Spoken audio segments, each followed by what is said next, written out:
గారు ఉన్నారు. ఇప్పుడు జరుగుతున్న మన తెలంగాణ రాష్ట్రంలో ముఖ్యంగా హైదరాబాద్ నగరంలో కొన్ని టాపిక్స్ అయితే చాలా అంటే చాలా హల్చల్ అవుతున్నాయి. అదే విధంగా సంచలనాలు కూడా రేపుతున్నాయని చెప్పుకోవచ్చు.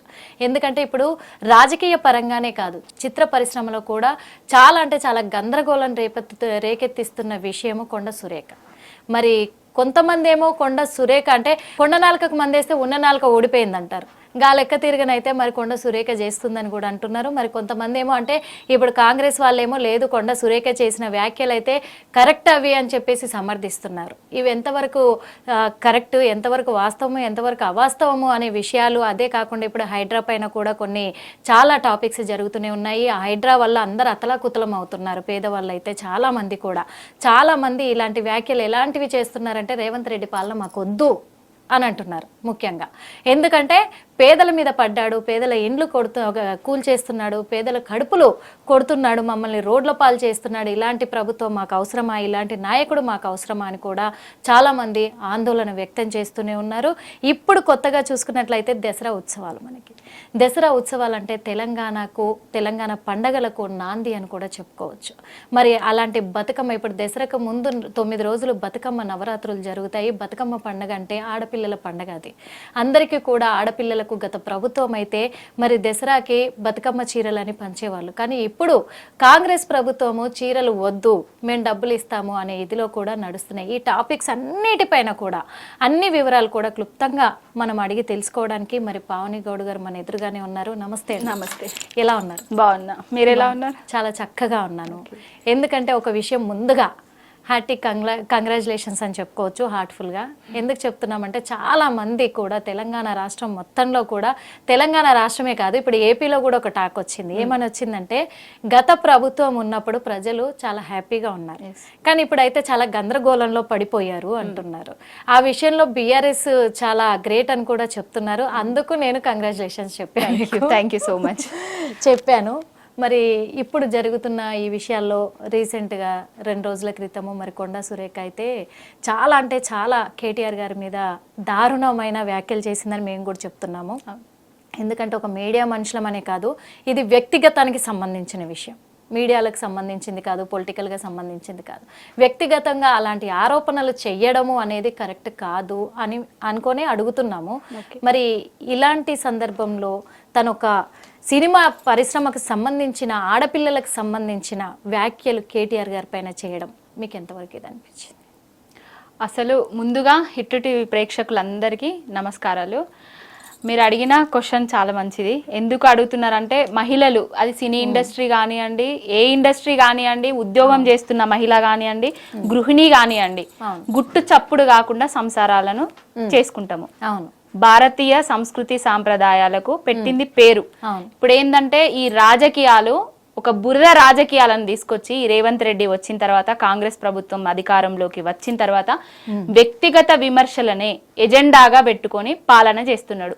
ముందేం చెప్పిండు? ప్రజా పాలన అన్నాడు, ప్రజల కోసమే పాలన అన్నాడు. ప్రజా పాలనను, ప్రజలను గాలిక వదిలేసిండు, పాలన చేత కాదు అని నిరూపించుకున్నాడు ఈ 9-10 నెలలలోనే. ప్రజలు ఏం అడుగుతున్నారు, ఏం చేస్తున్నారంటే రేవంత్ వద్దు, మళ్ళా కేసీఆరే కావాలి, కేసీఆర్ ముద్దు అని స్లోగన్స్ ఇస్తున్నారు. మార్పు అని కొత్త ప్రభుత్వానికి నాంది పలికిండ్రు. మార్పు కేసీఆర్ గారి కంటే గొప్పగా పరిపాలిస్తాడేమో అనుకున్నారు.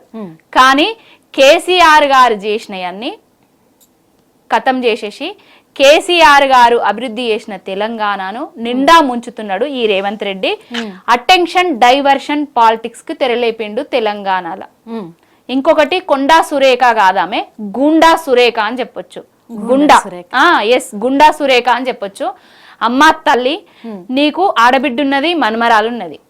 ఏ ఆడబిడ్డ అయినా నీ ఆడబిడ్డగానే చూసుకోవాలి నువ్వు. ఎందుకంటే తెలంగాణ మంత్రివి. తెలంగాణ ఆడబిడ్డలే కాదు, దేశం మొత్తం నువ్వేం మాట్లాడుతావు అని ఎదురు చూస్తారు. మంత్రి అంటే ఒక సంస్కారవంతమైన భాషను యూజ్ చేసి ఎదుటి వారి గురించి మాట్లాడేటప్పుడు కొంచెం సభ్యత సంస్కారంగా మాట్లాడాలి. ఇప్పుడు నాగ చైతన్యకును సమంతకు విడాకులు కావడానికి కారణము కేటీఆర్ అని వ్యాఖ్యలు చేసింది. నాగ చైతన్య సమంత విడాకుల నోటీసుల మీద గిట్లా, కాగితాల మీద గిట్లా కేటీఆర్ చేయబట్టే విడిపోయినరని ఏమన్నా రుజువులు ఉన్నాయా? రాసుందా? ఎందుకు ఈ గాలి మాటలు? ఎందుకు ఈ నీళ్ళల్లో దెబ్బేసే మాటలు?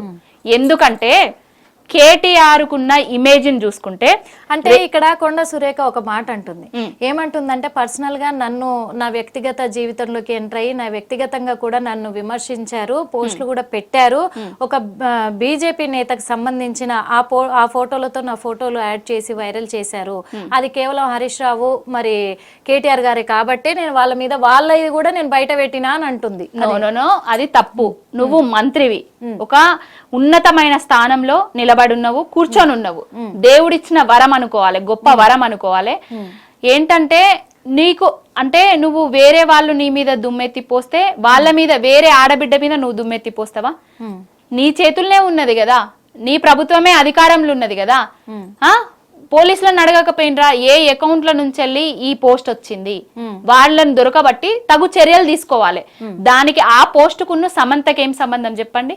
సమంతని ఎందుకు తీసుకొచ్చిండ్రు ఈ రాజకీయంలోకి? సినీ ఇండస్ట్రీకి ఆమె స్వయం శక్తితోటి, స్వయం కృషితోటి ఎదిగింది.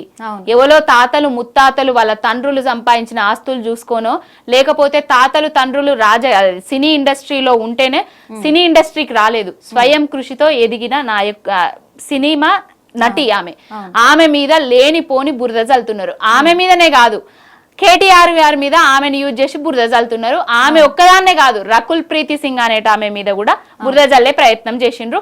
బురద జల్లుడే గాక వీళ్ళు బురద గుంటలో కూరుకపోయిండ్రు. బురద గుంటలో కూరుకపోయిండ్రు అని ఎందుకు అంటున్నా అంటే, తెలంగాణ రాష్ట్రమే కాదు యావత్తు భారతదేశం కూడా ప్రియాంక గాంధీ కూడా అక్కినేని అమలకు ఫోన్ చేసి మాట్లాడిందనేసి మనం చూస్తూనే ఉన్నాము, వింటూనే ఉన్నాము. అంటే ఇవి ఎంత నిస్సిగ్గు వాక్యాలు చెప్పండి.